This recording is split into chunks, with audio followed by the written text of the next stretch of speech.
Okay, this is Joseph C. Alvarez, Quatemoc Alvarez with an equation that everybody can enjoy. If you can't read it, it's because I'm too close or too far away from it. There we go. On the outside, on the left side, we have wavelength. On the top, we have phi plus x times b times variant plus radius squared minus diameter. I think that's diameter. I don't know how DIA might be it. I'm not sure. I forgot. Then, of course, half a wavelength plus the conversions of a wavelength. Or the conversions of wavelength to the power of x. Or to the product of x. Times pi plus time. Or plus pi times time. I have to rewrite that.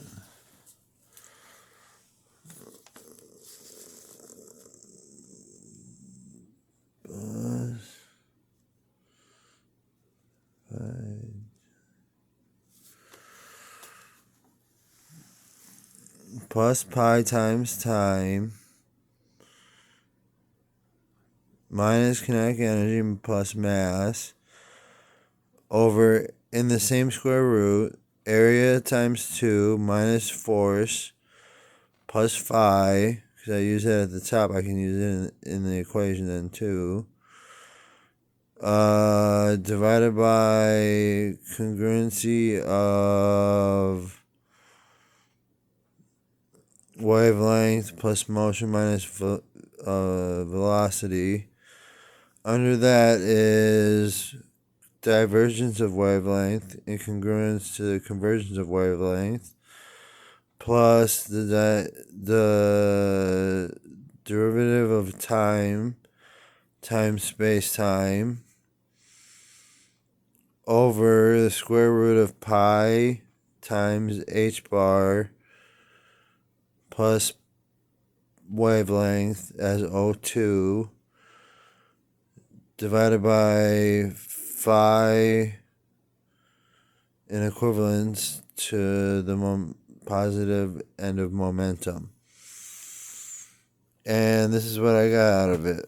I'm pretty sure I say right phi in equivalence to the congruency of it or something. But that's what I got out of it. And it equals this right here, Z. Equals inertia. What happens is gravity will wind up spinning itself out into a wavelength that's crooked, then figures itself out again, and it winds up popping or going to the middle to make a wavelength like this, like an orbiting wavelength.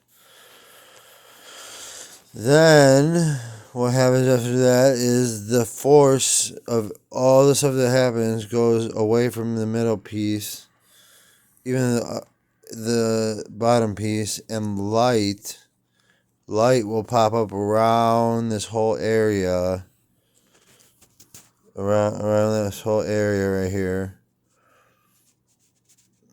and it will go straight to a kinetic field. So when this kinetic field gets spent out, and kinetic fields are easy to get spent out because they bounce around from area to area, and that's what I'm guessing, at least from what my proof says, or from what my mathematics say. Sorry, I didn't make a proof for it yet, but I'm going to.